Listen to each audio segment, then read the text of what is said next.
Cost of Victory, Book 1 of the Unseen Scar series by C.R. Saxon. Chapter 19. "Attention!" Thou shouted from the edge of the stage, voice harsh and gravelly. "I'm glad you've returned with exciting stories, but break's over. Time to get back to work." That caught everyone's attention. Immediately his face and voice lightened. "I hope everyone's worked on their assignment." A round of grumbles and the science lead passed their attention to Ferdinand. Their attitudes were something the Tinkerer could have done without, though it didn't compare to that voice. Where is it? For months it haunted him, but after his dream with Evelyn, it was gone. It was impossible, and Ferdinand didn't want to be hopeful. Letting his heart believe he was free only to have it come back, he couldn't handle that. Many complained the instructions weren't specific enough. Ferdinand gave a warning look. He wasn't putting up with such nonsense. "I've made an example. Our benefactor has also put something together. Actually, she's put together a mini show of her own. Pay attention." Seeing everything Oya did this break, I won't leave her to her own devices again. He never met someone so ill-prepared for boredom. Why didn't I think to arrange activities for her? Why didn't I think about her at all before leaving? It was rude expecting Oya to fill a month in a strange place with no one she knew. Maybe he should have stayed, but he'd only have made her sick of him. Still, I would have rather spent break with her. This song, it easily represent the sciences, or the arts. Connecting his screen to the audio-visual system, a laser projection of himself appeared on the stage. The projection raised its violin to its chin and played. Another projection appeared with a mandolin and joined. Last was just one of him singing, supported by the voices of the other two. Projections or not, this was humiliating. Words swam above them, translating the powerful lyrics. Projected orbs ebbed and waned, dying off and combining together, building and growing. Just like thought, like an idea that must be experienced, expressed. As the song reached its climax, those orbs burst into an explosion of light. They painted the stage in gears and bonded shapes. Again, they formed into something new. The song ended, zooming in on the creation, until everything disappeared. The scientists' faces nearly made Ferdinand laugh. This was the reaction he expected. No one moved. They didn't even blink. Even Zhao was speechless. Then someone clapped. A laugh the skeleton knew all too well followed. Looking back, he smiled at her, but didn't get up. His leg and back didn't like him moving around, and his arm was generally useless. But he felt better than he should. "That was absolutely amazing. You're an extraordinary child," Oya said in Ondo, knowing he wouldn't refute her here. Jumping off the stage, she dragged John up against his will. A wink signaled Ferdinand to start her show. The first song was new and obviously manipulated. Not only was it sped up, it was given an extra beat, making it a fast four-step waltz. With some effort, she signaled John to lead her around the stage until the music changed. The new song was even more upbeat with strong drums. Soon she had the Dinta moving with her as if locked in a one-sided battle, and painfully in her favor. The music continued changing, and with it her presentation.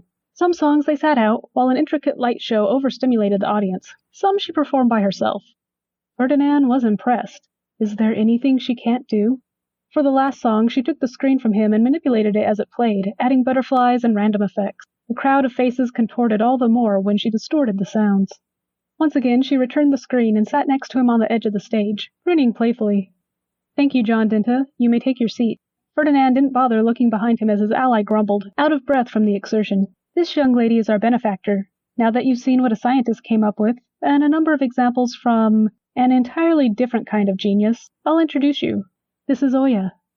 She gave a silly half-bow, twirling her arm around before waving to everyone. "Her common is pretty lousy." She gave him a small push and a mock stern look. "But she understands it well. Just don't speak too quickly." This was a lie. She could actually understand the fastest of talkers now. Her talent for language amazed Ferdinand. "How do we address her?" Zhao asked uncertainly. "By her name, Oya. She doesn't care for titles." "How is she going to teach us if she can't talk to us?" a girl from below asked. "She can talk, though not very well." Ferdinand smirked at his own meanie-head thought, as Oya would call it. Why is sitting next to her so warm? "This will be good for you. It'll teach you creativity. If there's a problem you can't figure out, she'll get me. Any other questions?" Silence fell. Who knows how they'd like to present their song? A few timid hands poked up, trying to stay low. A number of questions filled his mind as Ferdinand stood outside the lab door, rubbing his belly. Are they sabotaging my efforts? Did Daya tell them not to get any samples, just do enough to appease me? They know I won't stand for that. But If real samples were taken from infected persons, why is the blood clean? The images sent along with the samples showed the virus, so why not the blood? Ferdinand wrinkled his forehead both at the unbidden memory and the lack of raised hands. You six stay here. Everyone else gather around Oya. No one moved. Instead, they watched Oya help Ferdinand to his feet. Once he was standing, she shouted, "Move!" This got them going. Ferdinand joined the six, discussed their ideas, and helped them flush them out. "Master Ferdinand, look at this!" A smile spread across the skeleton's face as his first pupil clapped and stomped in an unusual rhythm. It looked fun. The beat made his own feet want to move, despite his injuries. Wonderful! Yu, what are you wanting to use that for? Winrad's using it for the fighters. Pink Eyes turned to the boy next to her, adorable smile on her face. Turning his attention to the suddenly bashful 10-year-old, Ferdinand nodded. How would you make this for the fighters? It was more the song, but... The gangly boy looked away uncertainly. Maybe with two groups doing this back and forth, it could look like fighting. Possibly. It'll sound like fighting to the audience. Think about it for a moment. Ferdinand turned to the next person. Didar Lumik, how about you? It was excruciatingly fun watching the scientists squirm as Oya tested them on various entertainment skills, starting with vocal abilities.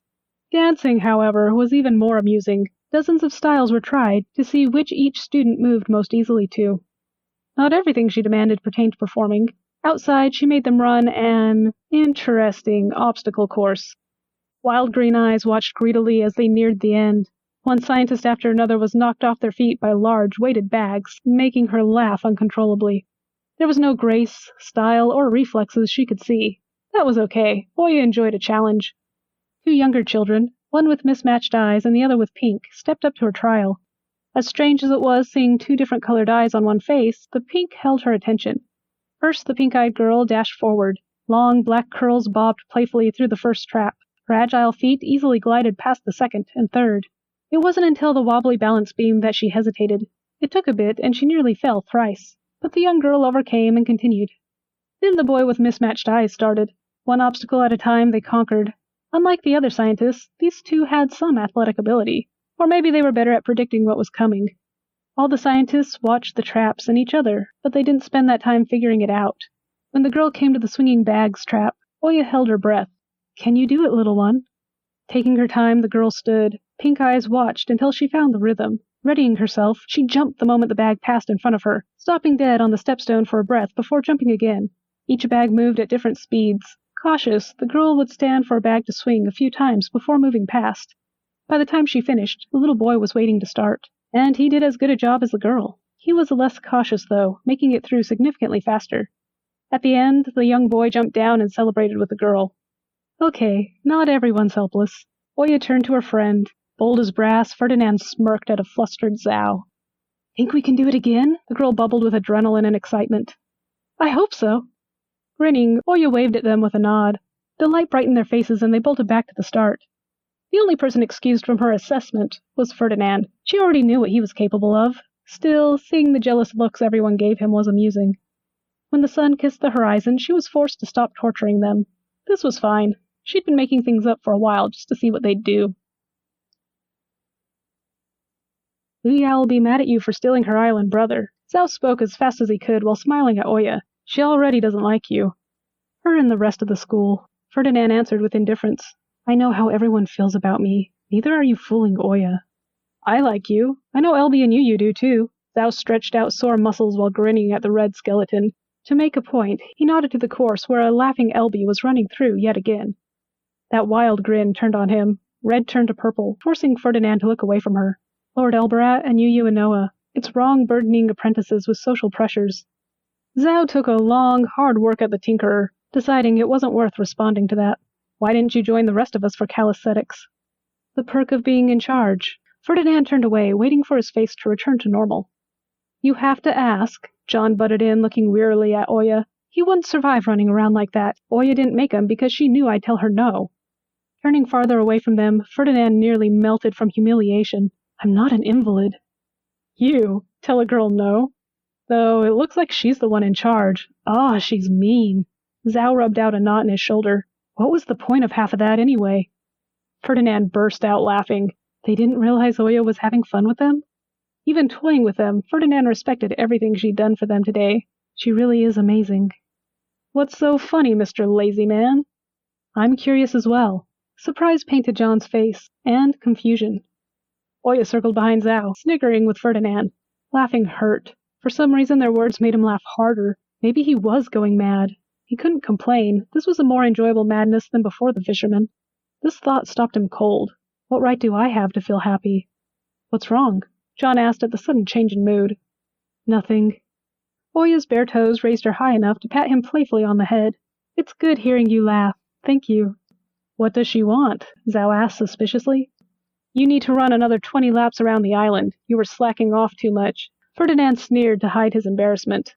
She didn't say that. How could I know? She isn't speaking any of the languages I know, officially. You better get going before nightfall. Bah, we'll discuss this more tomorrow. Zhao left reluctantly. I'm sure we will. I thought he'd never leave, John griped. I'm hungry, just as you two should be. I'll be back. You where going are? Oya tried. Where am I going? John asked. I'm going to prepare dinner. What are you thinking? Ferdinand asked once they found a nice spot for stargazing. Oya grinned, searching the sparkling dots. They need regular exercise or they won't last 2 hours. I'm happy to come up with something. I'll do that. You might kill them. Most of their time is spent in classrooms and labs. You can't expect them to do half of what we can. Fine. You design the program. I'll lead. Hee hee hee. You're enjoying this. The skeleton commented on her far too joyful grin. I like seeing people expand their horizons. It makes me all warm and fuzzy. I don't know how much of that is sarcasm. A chime interrupted them. A call request from the Artemises flashed on his screen, but he was in no mood to talk to them. You're not answering? No. What if it's important? There's nothing important they could possibly have for me. What if they're trying to get a hold of John? We've kept him busy all day. You're the real meanie head. Ferdinand turned her own favorite accusation back on her. Pa, you're wrong. Excuse me? There's a huge difference between a meanie head and a villain. Eyes extra wide, she gave him an evil grin. Ferdinand sighed and smiled softly. A pleasant warmth glowed in his chest. It really is nice being with her. You're too silly. A wink was her answer. Hesitantly, he accepted the waiting call. The box opened and Evelyn's excited face appeared. Those green rings and her joyful energy reminded him of the meanie head sitting beside him. You answered me, big brother. I knew you would. Everyone said you wouldn't, but I knew better. She turned to the side and wiggled a finger at whoever was out of view. Lady Evelyn, what do you need? Ferdinand wasn't sure what to expect anymore. I wanted to see you. I wanted to talk to you. I've been wanting to talk to you too. He smiled warmly at her. Words spilled unbidden out of his mouth. I had the strangest dream last night. You were in it. John placed a tray in front of them. Knowing he'd never pull Ferdinand away from Evelyn, he started eating and motioned Oya to do the same. Really? I dreamed about you too! She shouted at the top of her lungs, bouncing on her chair. I found you while riding Dinia, and I finally got to show her to you. You saw my fairy god dragon too. It was so much fun. We flew through the clouds and played all sorts of games. It was so much fun. That was your dream? Concern and confusion leaked into his voice. Yeah, doesn't it sound great? What was your dream? What did we do? Mostly we talked, he lied. We talked about silly things like green pudding and why lizards have 7 feet. Her giggle was his most favorite sound in the world. Do you feel okay? Are you happy now? A light chuckle escaped him. I'm okay. Tell me about the party. Did you have fun? Her eyes lit up. Yes! Everyone was so nice. The food was yummy too. This began an hour of ramblings. Ferdinand smiled gently the entire time. Oh, I met your aunt lady. She's really nice. She asked about you. I told her about all the fun we had. Did you know she commands thousands of people? She told them to clean up my home, and they did. She said she helped too. Wasn't that nice of her? Ferdinand nodded. Just like the Duchess said, someone else is cleaning up after me. Yes, it was hard work. Did you thank her? Yes! Pride emanated from Evelyn. And you know what she said? What? She said she should thank me. I don't know why, though. She's a nice lady. Zingho's face appeared above his daughter's. I'm sorry to interrupt, but it's bedtime. I understand. Ferdinand looked down. Wait, big brother, don't forget to sleep so we can play tonight. Is that what your fairy god dragon said? Yes. Okay. He watched Evelyn be lifted and carried away. This was when he handed the screen to John. Ladinta could have them now. Objection sounded through the speaker, but one intervention per lifetime was more than enough. John stumbled, pointing out it had been a long day, and Ferdinand hadn't eaten yet. The thinker then spent a good hour saying goodbye. While John talked and Oya stared at stars, Ferdinand grabbed another screen. There were countless designs for the various electric string instruments. Now to decide the elements he liked best to design his own. How hard will this be to build? Searching, studying, just having this ancient knowledge open in his hands it was calming. He should be fascinated and curious, but it wasn't like that. It was like sitting and talking to Oya, only more personal and less embarrassing. Melancholy entered his heart. Her comments improved. How much longer till she finds someone better? Once John ended the call, he put the screen down. A strange look came over his face as he watched Ferdinand, eyes glued on one screen and hands scribbling notes on the other. You weren't at the gala? No, Ferdinand admitted, catching Oya's attention. Narrowed brown eyes studied Ferdinand more intently. Then John looked down at his own hands, mimicking writing something in the air. Why not? They made such a fuss about you being there. Ferdinand turned away from Oya's sharp look.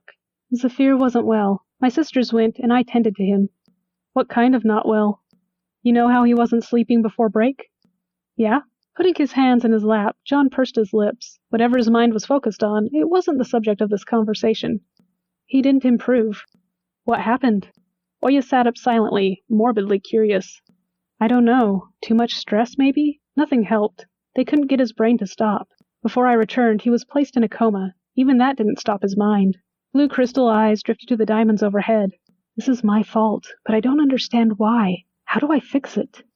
Wow. Once again, Ferdinand focused on the screen, drawing John's fascinated attention. I hope he gets better. It'd be bad if he doesn't. How so? Those words sounded distant, as if John responded automatically, without any thought. He's the king's only child, Ferdinand sighed. Put two and two together, thinker. No one wants their future ruler to be broken. The look Ferdinand shot John warned how rude and unappreciated that comment was. I apologize, but good. What happens if his mind breaks? Oya asked in Ondo, devoid of any compassion. Ferdinand didn't expect the same courtesy from Oya, but her question annoyed him anyway. It'd be disastrous for everyone. A delicate hand tugged at the chain around her neck. Yourself included? Myself especially. Reaching over, she tapped Ferdinand's chest, stood up and left. The void of her touch lingered. What was that about? John asked, not sure what they said. I've no idea. The two watched her walk away, hand held aloft as if holding on to something. Why didn't she disappear? It was odd seeing her leave. Once she was out of sight, Ferdinand went back to work, and John returned to gawking. That strange look still marred his face. Why are you staring at me? A light pink tinged John's cheeks, embarrassed at his own rudeness. I thought you were right-handed. Crystal blue eyes looked up, appraising his ally. After a moment, Ferdinand shrugged and went back to work. I only meant for him to have nightmares. I wonder what I did wrong. Hand held aloft, Oya held onto the strand connecting Ferdinand and his cousin. Unlike the sad blue one connecting him to John, the one that bound him to that mutt was dark purple-gray, until it turned red and black. Will this work? If not, he might die from sleep deprivation. Oya sneered. It didn't matter to her, but it did to her friend. She'd end this lesson and give it a chance to sink in. If this didn't work, she'd do something more hands-on, until the dog understood its place. Her entourage of glowing orbs followed her to a hidden clearing. Lying down, she held onto that string and closed her eyes, picturing it firmly in her mind. It appeared in the black abyss of pre-dreams. She'd succeeded. Connecting directly to someone's dream was easy enough. However, that mutt wouldn't return to the islands for her to fix this, not in the condition he was in. But if she could use Ferdinand's connections with Evelyn to set up dream playdates, she could do this. Maybe. Signature Cheshire grin on her face, she followed it through the black abyss to Saphir without leaving the spot where she lay. Whatever hovered threateningly disappeared into blackness. Everything stayed this way for some time. Stand up. Leaping, Zephyr spun. A tall, elegant elf woman towered over him. Hair the color of starlight framed a sharp smirk and incredible sapphire eyes. His hands danced. Who are you? That's not important. A mad grin stretched across her face. Tilting her head reflected light off the silver circlet above her brow. Why are you here then? Zephyr gave her an odd look as he pointed to his palm and then to her. This dream was new. Stepping forward, she looked down upon him. Why are you so angry? Excuse me? Saphir was taken aback. I'm not angry. All I see in your face is anger. Why? Saphir stepped away. What is this? Why do you hate him? The elf stepped forward, maintaining their distance. A golden ring finger tapped at his temple. Who? Your cousin. His usual arguments wouldn't leave his tongue. You don't know. How can you hate family and not know why? You don't understand why you're angry either. She looked hard at him, searching the very depths of his soul. You've noticed. It's the very thing inside you. You hate that too.